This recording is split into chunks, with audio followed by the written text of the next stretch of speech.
Thank you, mighty God, that we can just come into your presence this morning, Lord. As we were singing, you are worthy of it all, Lord. Lord, we don't deserve to be blessed, Lord. We don't deserve your grace and your mercy, Lord. But through your love, Lord, we are saved. Through your love, Lord, we are being blessed. Thank you, mighty God, that we've still got this opportunity this morning, that we can come as brothers and sisters, Lord, that we can come and praise and worship you this morning, Lord, that we can just come and say, thank you, mighty God, for that's what you are. You are the great I am. You're the bright morning star. And Lord, thank you, Lord, that you found favor in us, Lord. That we can still come this morning, Lord, and hear your word, Lord. That we can still come this morning, Lord, and be blessed, Lord. That when we leave here this morning, Lord, we can be filled with the Holy Spirit, Lord. That we can go out there in the world, Lord, and be warriors for you, Lord. That we can go out there and roar like a lion, Lord. That we can have a backbone, Lord. That we can say, with my God, to the end of the world. And Lord, I pray now, Lord, that you'll put me behind the cross, Lord. And the word that I bring this morning, Lord, will come from your throne rooms and not out of myself, Lord. Lord, and I pray now that you'll take every mind captive, Lord. And that we will open our hearts for you this morning, Lord. Lord, because this is the time we've got now to intercede with you this morning, Lord. That we will forget what is happening outside. We will forget what's happening in the world, Lord. It's a time now that we've got for you and us, Lord. That what you want to reveal on our hearts this morning, Lord, I pray that it will be done, Lord. Lord, this morning, people that have got questions, I pray that their questions will be answered this morning, Lord. Lord, I pray those that whose joy was stolen, Lord, I pray that their joy will be restored this morning, Lord. Lord, I pray that we're not here this morning because of tradition, Lord, but we are here this morning because of the love we've got for you, Lord. Lord, the love we've got for you can't replace the love that you got for us, Lord. But still we're here this morning, Lord, seeking you, Lord. We want your favor, Lord. We want to stay in your presence this morning, Lord. We want to smell your fragrance this morning, Lord. Holy Spirit, come now and have your way amongst us, Lord. Each and every one of us this morning, Lord. Lord, those that hearts are hard, make it soft, Lord. Lord, let us be like a sponge this morning for your word, Lord. And I pray, Lord, all this, Lord, in your Son's wonderful, precious name, Lord. Amen and amen. My theme this morning is, we are all sinners. Dit wil julle nie hoor nie. For all hierdie wat too high to come by. Because I'm Sunday in the church, I do Bible study, I fast, I do everything that I must. So that means I'm not a sinner. Each and every one of us sin on a daily basis. Intentionally or unintentionally. But I think by us it's only unintentionally. Ons sondig nie intentionally. Nee, ek dink nie so. Nie hierso. Want ek sien almal blink. So we all filled with the Holy Spirit this morning. Amen. Yeah, so just to give you a bit of a background, I was preparing my sermon. I changed it a couple of times. I changed the heading a couple of times. And then I thought, there's it. I'm ready for action. This morning I get up 4 o'clock, go through my sermon, happy, make coffee, sit down, visualize it, go through it in my mind. As I start, I see, no, but now something's happening. The Lord is taking me in a different direction. Alright, so that's what I prepared. If the Lord allows it, it will be, but otherwise it's going to be the way the Lord wants it. And yeah, so I'm thrown in the deep end also. But the Lord says He'll never leave or forsake you, He'll never let you stand over a red face. Right, so my heading is stop. We are all sinners. I want to open up this morning with Proverbs 24 verse 16. Proverbs 24 verse 16. For though the righteous fall 7 times, they rise again. But the wicked stumble when calamity strikes. Ain't none. So if we, children of the Lord, if we got the Holy Spirit within us, it doesn't matter how many times we fall, we can still stand up. Why? Because the Lord is there for us. He's waiting upon us. But if you fall and you're in the world, you'll never stand up. Because who is there to pick you up?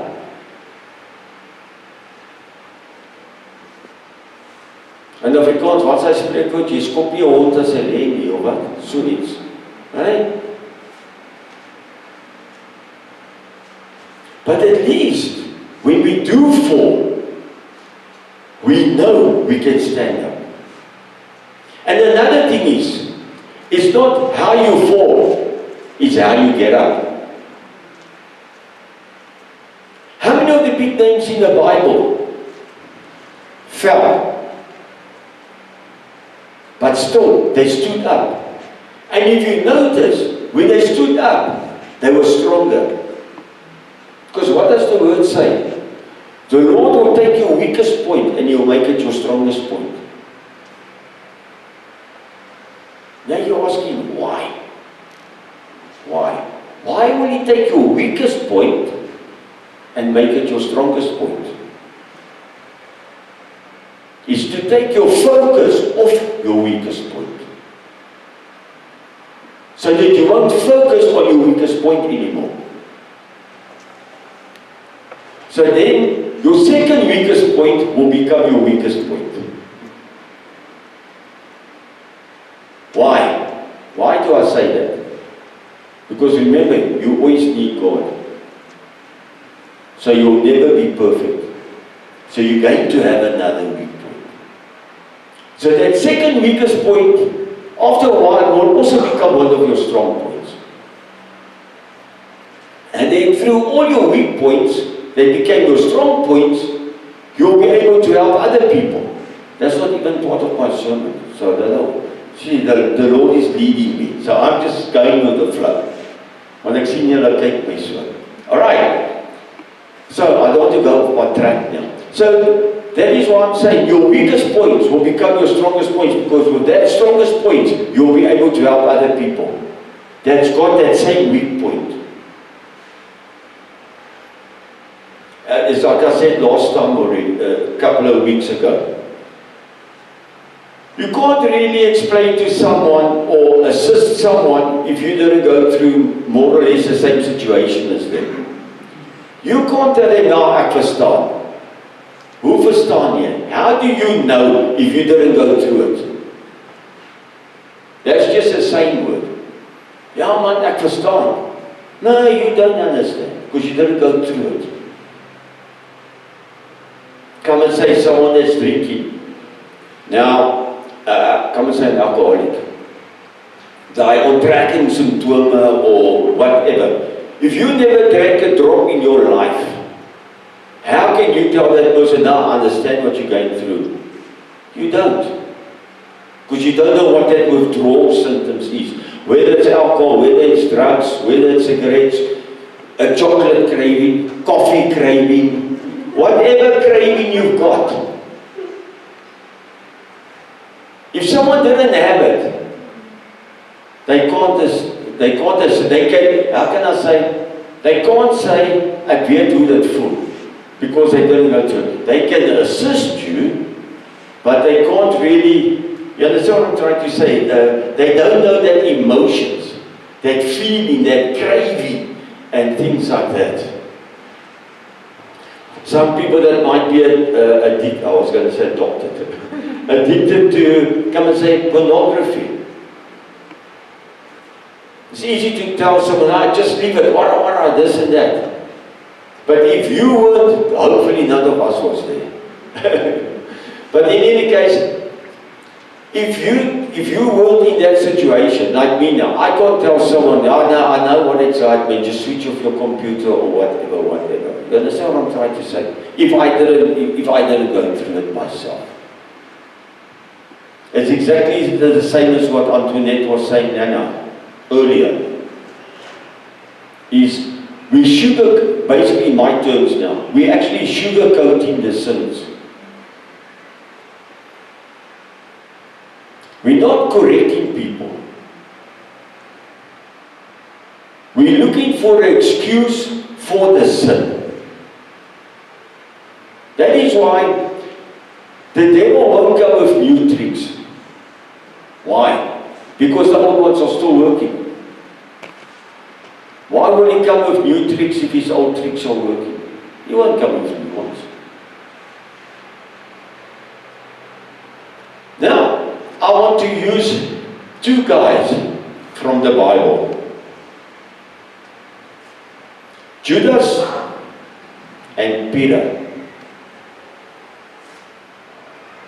Remember, Judas and Peter, they were both close to Jesus. It's like us sitting here in church. They were one of the 12 disciples. So they were close with him. They saw the miracles. They ate from the same bread. They drank the same wine. They walked the same path. They were in each other's company. But still, they also sinned. Still, they also betrayed Jesus. I want to start off with Judas. We all know, I don't like saying it, we all know, because sometimes people, they don't read the Bible, so they don't really know. So I don't want to assume everyone knows. Alright, Judas. Who was Judas? He was one of the disciples. He was the disciple that was working with the money. So he was, come and say, the financial disciple or the financial manager or whatever you want to call him. But he was working with the finances. Alright. So Judas is the financial guy. So he had to see that everything, come and say, was paid, that they had to get food or whatever. So he was working with the money. Although he was working with the money, he had what you would call long fingers. He took off the money. Did you know that? He was actually a thief. He was taking off the money. I'm going to read it for you. But still, Jesus allowed him to be in charge of it. So the finances, the long fingers what he had, was his weak point.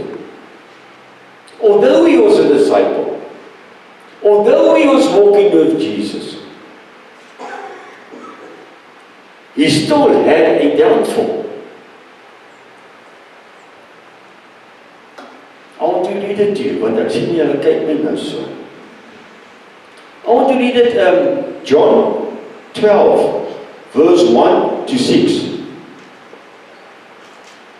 6 days before the Passover, Jesus came to where Lazarus lived, whom Jesus had raised from the dead. Here a dinner was given in Jesus' honor. Martha served with Lazarus was among those reclining at the table with him. Then Mary took her a pint of pure nard, an expensive perfume. She poured it on Jesus' feet and wiped his feet with her hair. And the house was filled with the fragrance of the perfume. Take note now. From verse 4. But one of his disciples, Judas Iscariot, who later to betray him, objected. Why wasn't this perfume sold and the money given to the poor? It was worth a year's wages. Take note, verse 6. He did not say this because he cared about the poor, but because he was a thief. The Bible says it, not me. A keeper of the money bag. He used to help himself to what was put into it.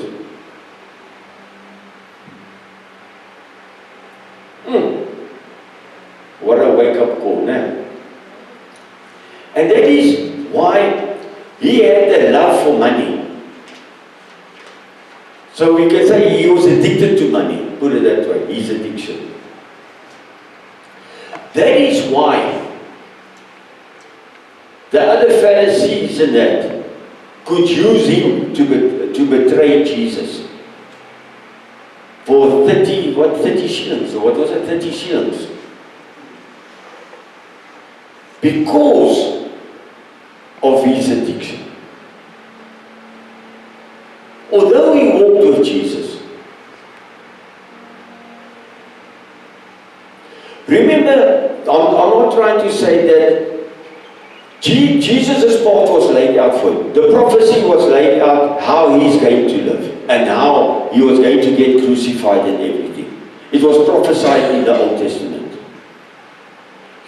So don't mix that picture now. Eh?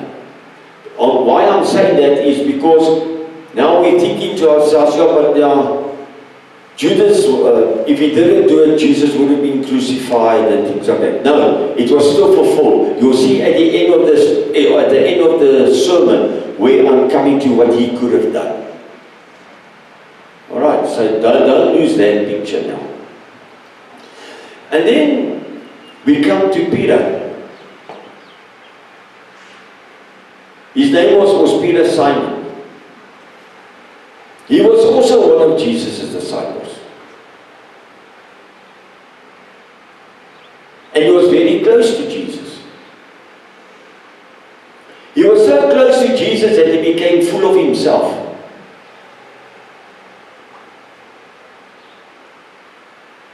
Jy kan maar sê hoogmoed.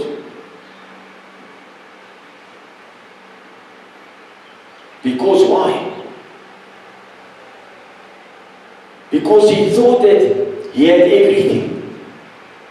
He thought that he won't sin or he can't sin because he's so close to Jesus.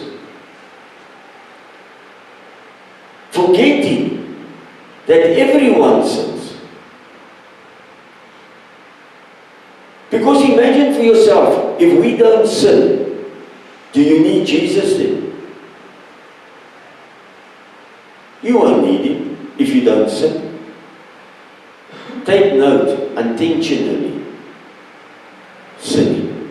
Because if you sin intentionally and you ask for forgiveness, or you repent about it, and you keep doing it, then that's not repentance. Because then you're not repenting the sin. You're just carrying on with it. If you sin and you repent, truly repent, the Holy Spirit will work within you for you to stop doing it.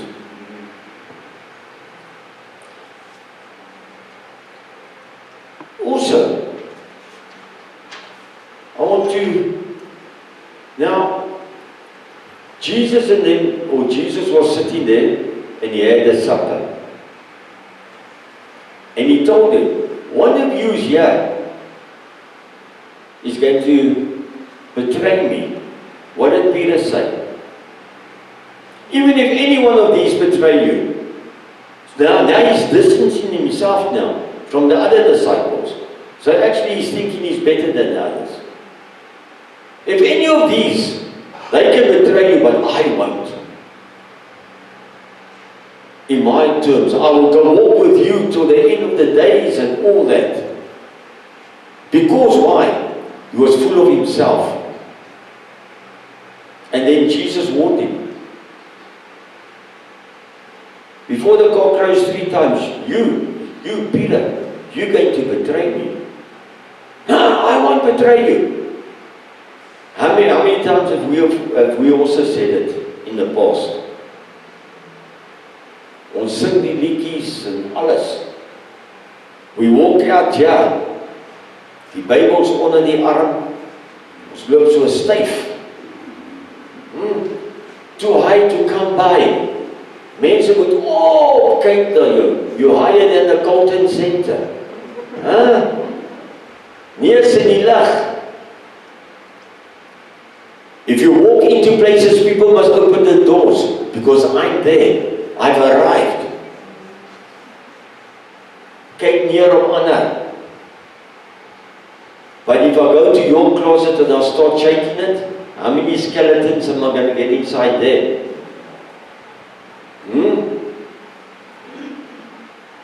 Full of cobwebs. Nou, skit op. Ons skit ander se kaste, ons skit nie ons eie kas. I want to read for you. In Matthew 26, from verse 69 to 73.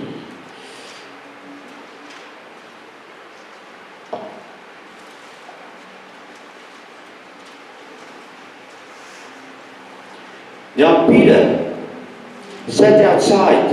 This is now Peter when he betrayed Jesus. Remember I said Peter betrayed Jesus? Then when he betrayed him, Jesus was saying, you're going to betray me 3 times. And then he said, I won't betray you. Now I just want to read to you that he did betray him. But then, I don't know if you read it, and if you really looked at it and saw how Peter's character changed to fit in by the world.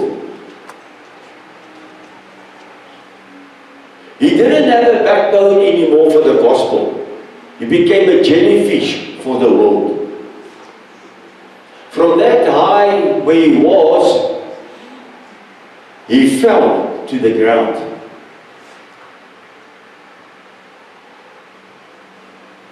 All right, let's read. Verse 69. Now Peter sat outside in the courtyard, and a servant girl, funny enough, you hear, it's only a woman that came to him, not the men.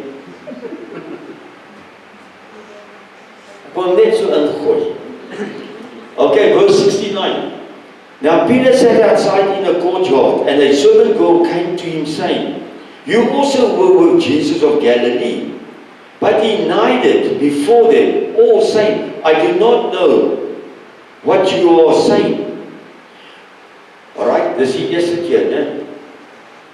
Then when he had gone out to the gateway, another girl saw him, and said those who were there, This fellow also was with Jesus of Nazareth. What's the antwoord? But then again, he denied with an oath. First time he just denied. The second time he went one step further. He denied with an oath.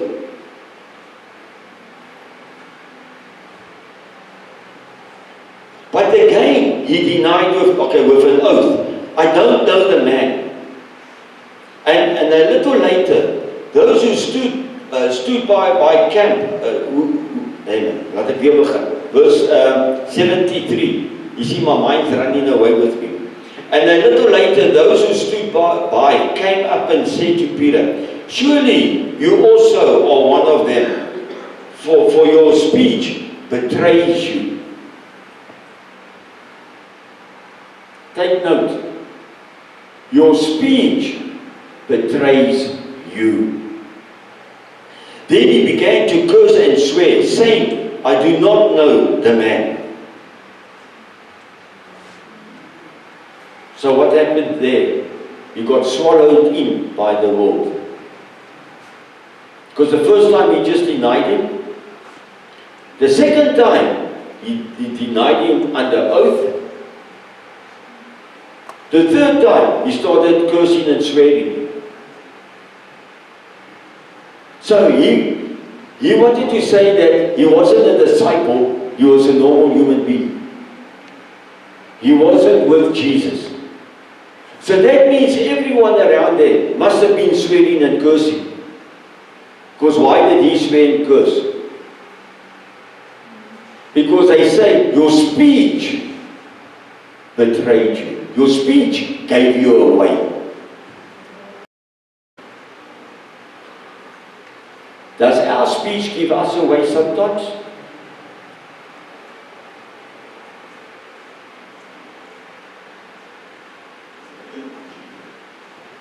Or do we also, hoe sê hulle, vloek soos 'n matroos?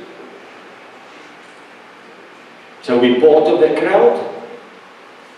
Or do we stick out like a sore thumb? But I thought we don't sin. I thought we don't betray Jesus. You see where I'm going with this? So actually we're not that too high to come by.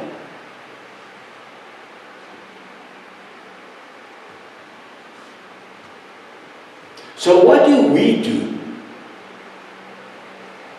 That's the question that I want to ask. Are we a Judas? Or are we a Peter?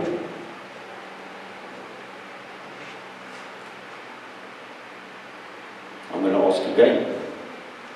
Are we a Judas? Or are we a Peter? I want you to think of it. Because they both betrayed Jesus. The one was for the love of money. The other one was because he was full of himself. So technically speaking, it doesn't matter which one of the two we are. They both betrayed him. For now. But at the end, I'm going to ask you again the same question. Alright, now they both betrayed him. What happened to Judas? He went back the next day, he felt guilty. He went back to the Pharisees. And he gave the money back and he told him, please, leave Jesus. They said, no, we've already got what we want. Doesn't the world do that with us? The world uses you, if he's finished with you, what does the world do? They spit you out. They kick you away. I've already used you. Yes, it's a chappy. Once the flavor's out of the chappy, what do you do with it? You throw it away. That's what happened to Judas. And then what did he do after that? Now I'm getting to the crux of it, of Judas now. What did he do after that? He went and hanged himself. Because of why? Because of guilt. So he committed suicide. But now Peter, what did Peter do? He repented. Take note. He repented because of his sin. The next day, him and John, they ran to the grave. First thing in the morning, they went there. So he repented.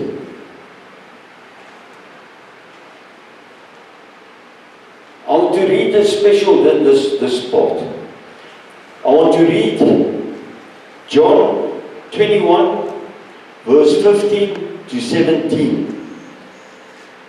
John 21, verse 15 to 17.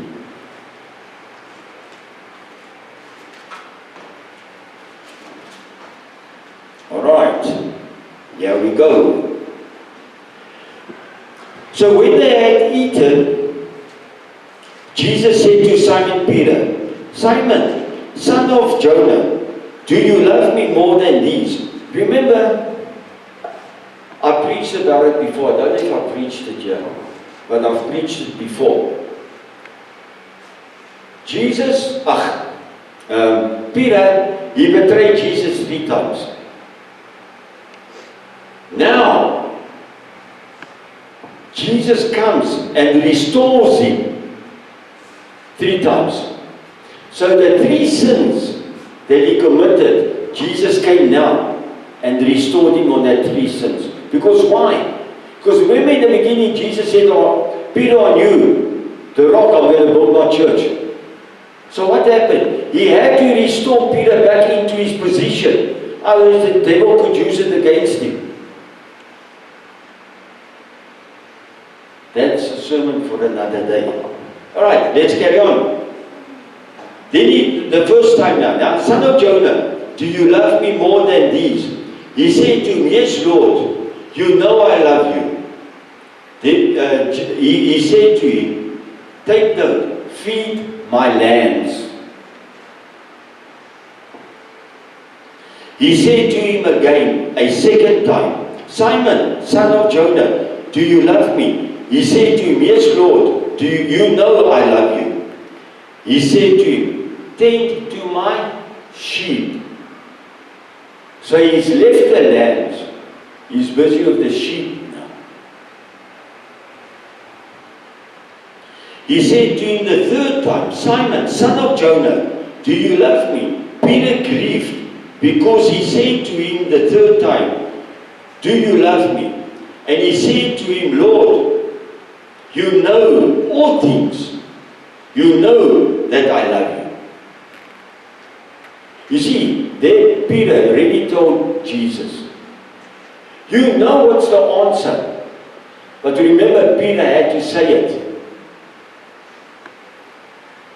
Because of his repentance. He had to say it. Then what did he say then? Jesus said to him, feed my sheep.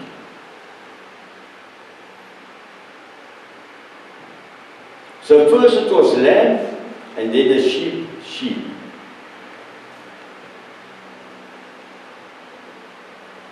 Lamb, I want to start another sermon now. Lamb is the babies, the new ones. Wat sal jy sê, die groentjies? The most vulnerable Christians. Because as soon as you become a reborn Christian or a new Christian, you just want to run out of the blocks. Jy soos 'n hoender met 'n afkop.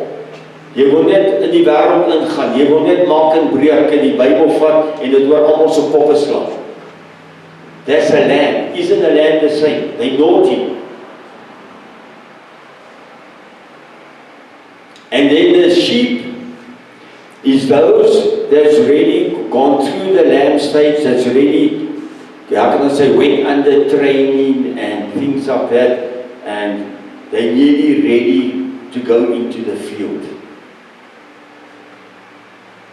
And then when he says, look after them, after the sheep, that is the more matured sheep. Die wyse met die grys hare. You must look after them. You ken die ou mense. Amper soos ek.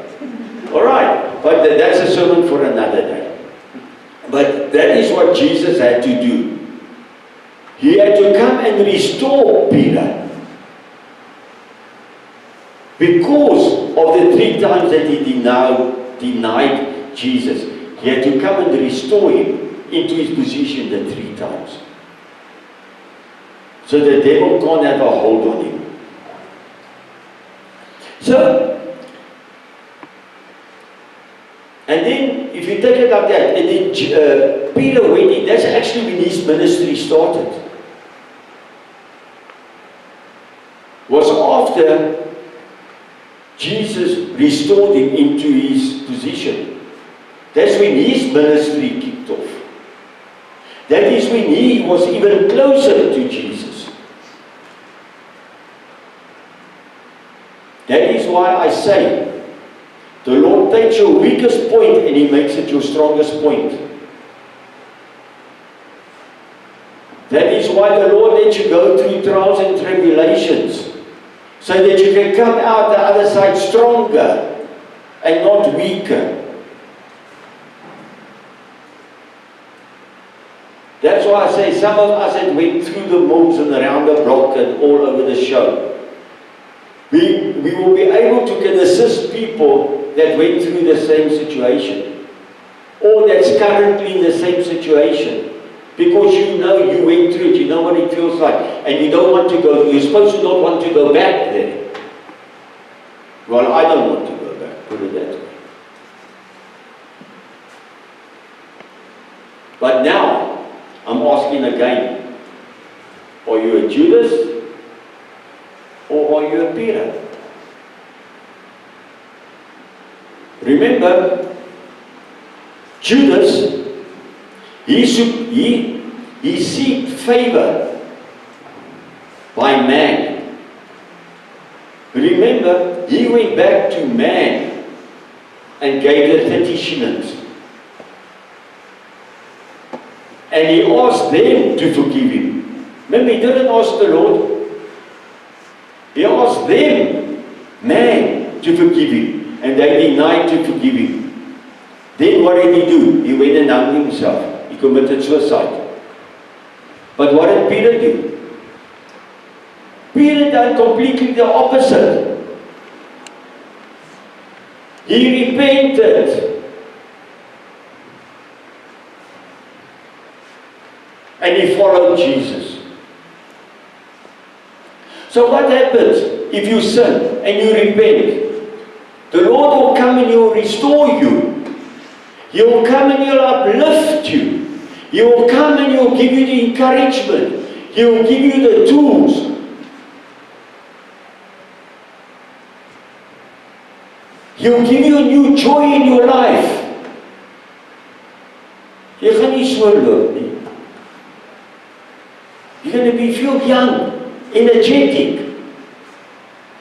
Why? Because you don't want to go there where you were.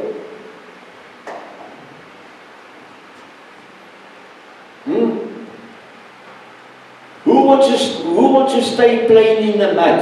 Ek weet nie kom ek nou so sê nie. But who wants to stay playing in the mud? And dirty and everything. When you had a nice bath and that you feel clean, you feel fresh.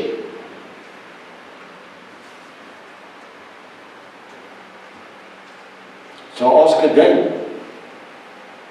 are we a Judas or are we a Peter?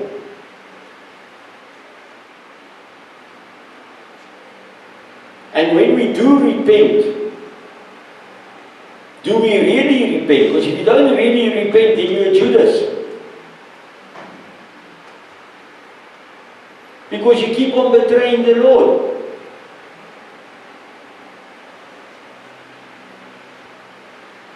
But if you're Peter and you repent, weakest point is going to become your strongest point, and that's when the Lord can start using you. Although you will stumble, again, you will stumble. All of us stumble. But at least when you stumble, there's someone to pick you up. But when you're in the world, you won't stumble, my friends.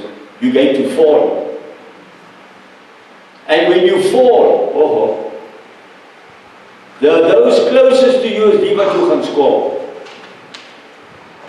Especially if they're your worldly friends. Not your spiritual friends, your worldly friends. Because now you're on their level. You're no more a threat to them. You're no more leading by example. How does the devil keep you away from the Lord? Remember I said he's got no new tricks, he's using the old one. So how does the devil keep you away from the Lord? He uses your past.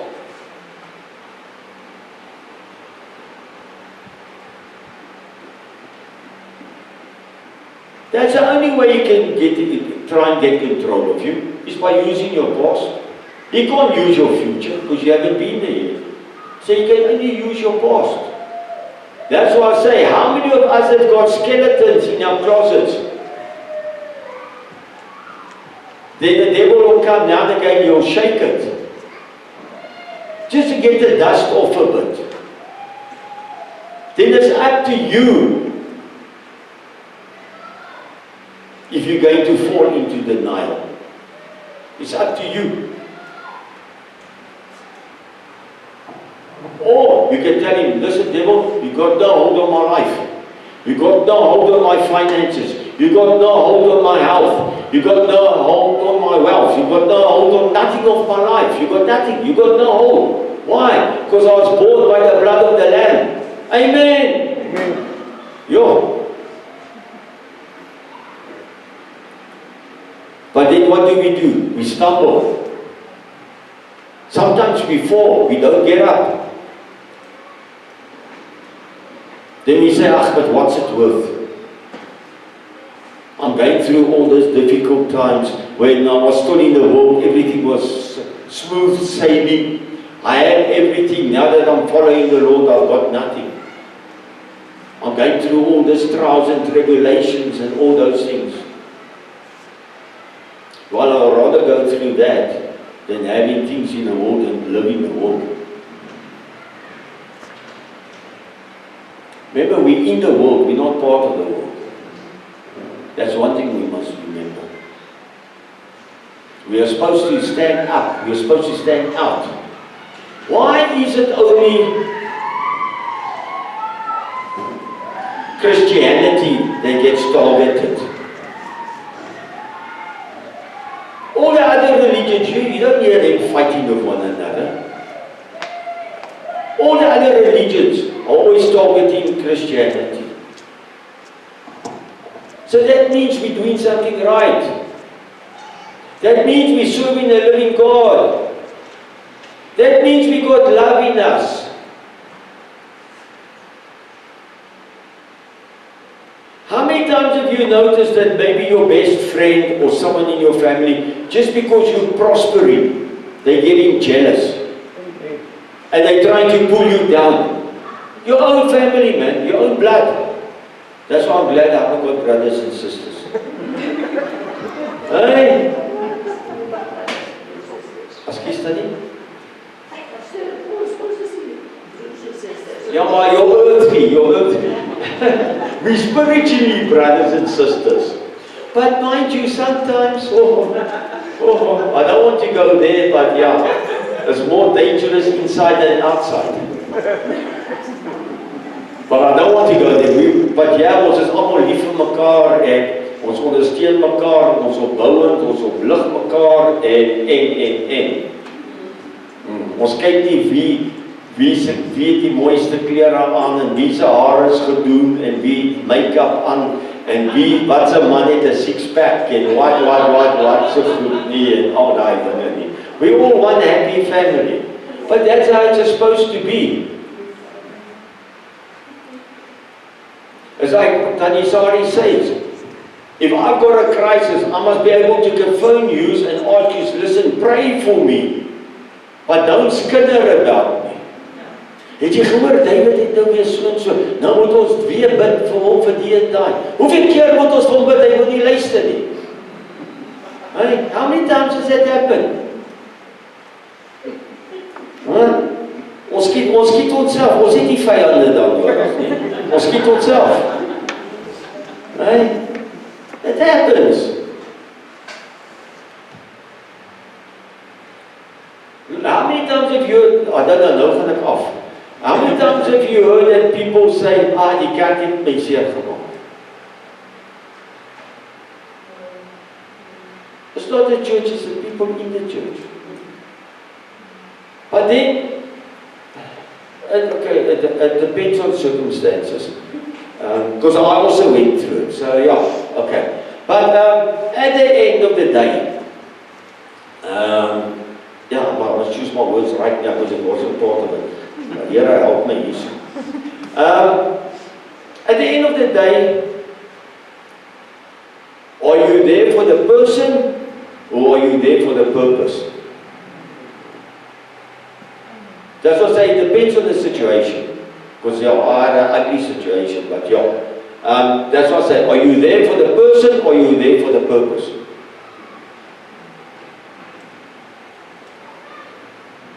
That's what you must decide. Because if you feel you're in a certain place and the Holy Spirit is speaking to you in that congregation, stay in that congregation. Doesn't matter what the people around you are saying or thinking, it's fine. Because you're connected with the Lord. You're getting food for your spirit. Amen. Ek het 'n bietjie afgedwaal daar. And then on closing, I want to read 2 Corinthians 7 verse 10. 2 Corinthians 7 verse 10. For godly sorrow produces repentance, leading to salvation. Afrikaans is 2 Corinthians 7 vers 10. And this is very important.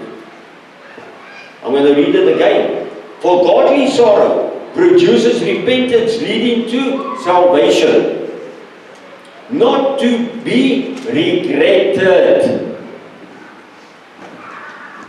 Right, ons gaan aan.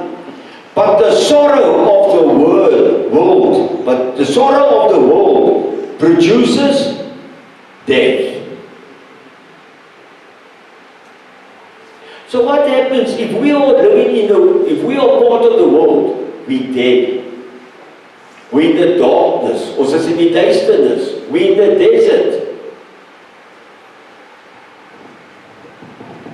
But if we knowing that we've got the Holy Spirit within us, we are supposed to stand out above all, unintentionally. Because why? You're spiritually driven. That is why it says you will be known by the fruit that you bear.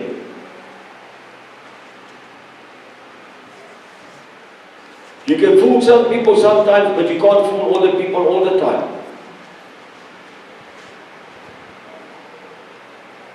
A lot of people say, yeah, but if that's how a Christian operates, I don't want to be one. Haven't we seen that, heard that before?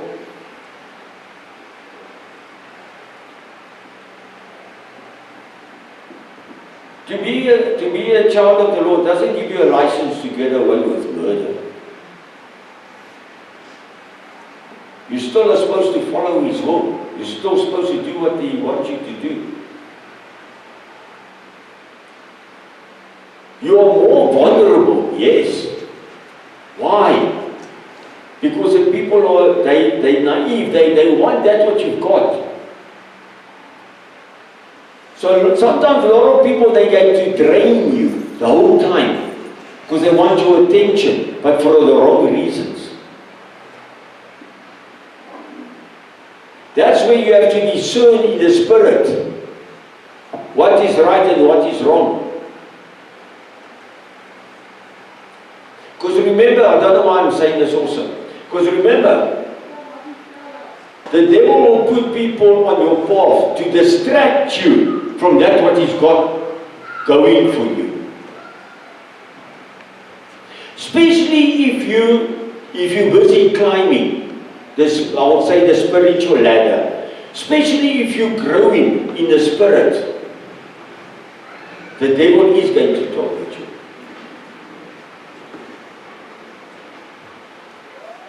Remember, the Lord said, I'm not going to take you out of your trouble, but I'll go with it. I'll go through it with you.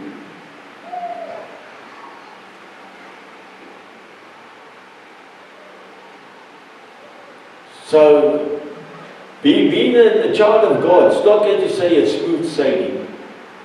You're going to get your obstacles, but at least you know who is there to support you. You know there who is to encourage you. You know who's there to uplift you. You know who's there to guide you. You know who's there you can give your problems to. Like now we're going to go to the Holy Communion.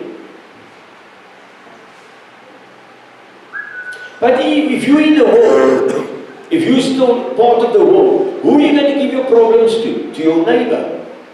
Who are you going to give it to? Jy gaan miskien syne kry, ja. Because who are you going to give it to? There's no one you can give it to. The devil doesn't want it. He's going to give you more problems.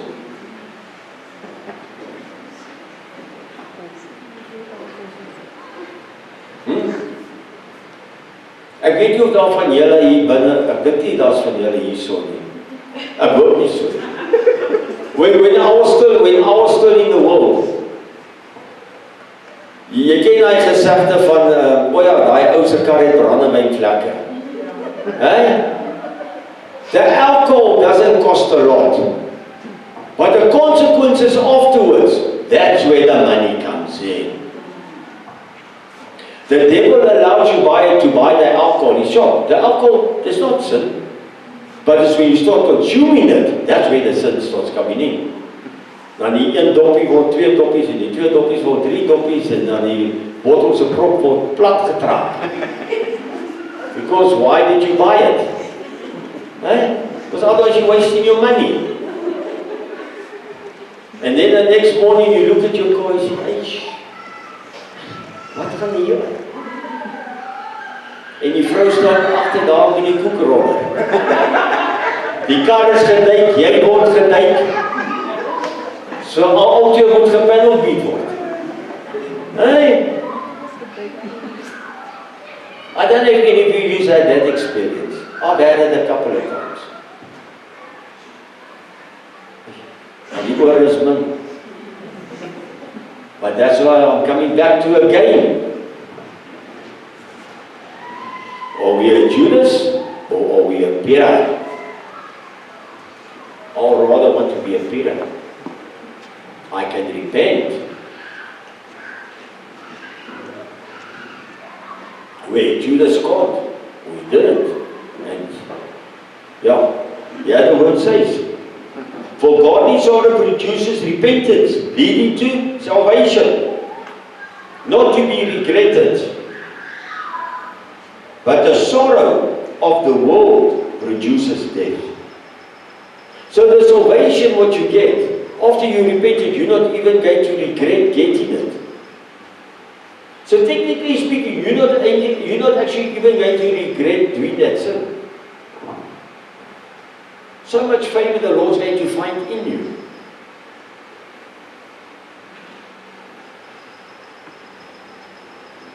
Ek sien julle dink nou.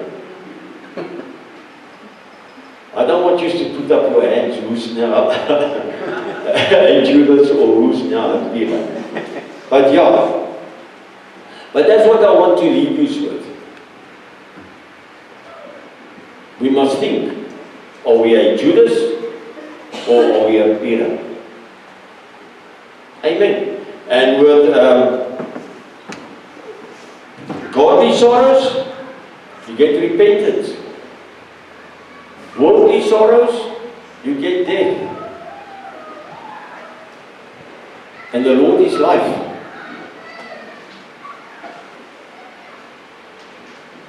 Amen. Okay, come on, small. Thank you, Almighty God, that we could just come this morning, Lord, into your presence, Lord, that we could just come and hear your word this morning. Yes, Lord, we know that we sin, Lord. Yes, Lord, we know that we backslide, Lord. Yes, Lord, we know that we fail you on a daily basis, Lord. But at least we know, Lord, that we can come and repent, Lord. That we know that you will be there for us, Lord. That you will come and support us, Lord. That you will come and uplift us, Lord. Lord, that you will take us to a newer heights, Lord. Lord, as your word says, we must come just as we are, Lord. Lord, I pray, Lord, that we will forget about our past, Lord. That we will forget about the Judas mentality that we've got, Lord. That we will have a Peter mentality, Lord. That we know that if we do sin, Lord, you are there for us. Your arms are wide open, Lord.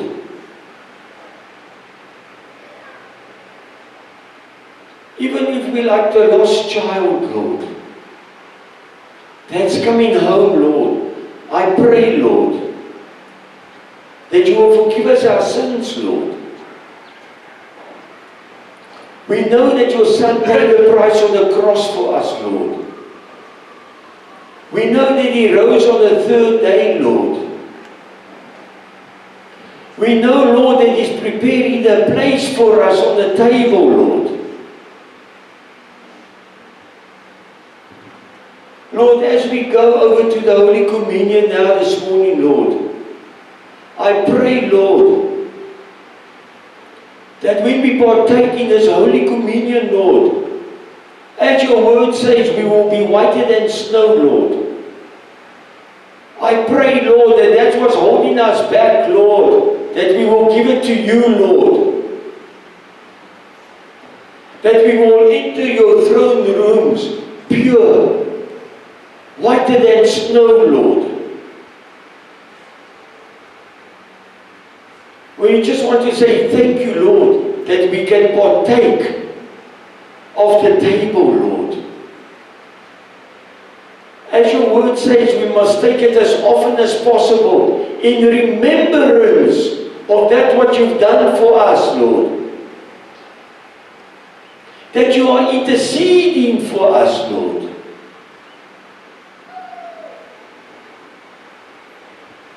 And Lord, we just want to say thank you, Lord. As your word says, Lord, you loved us first. And I just want to say amen.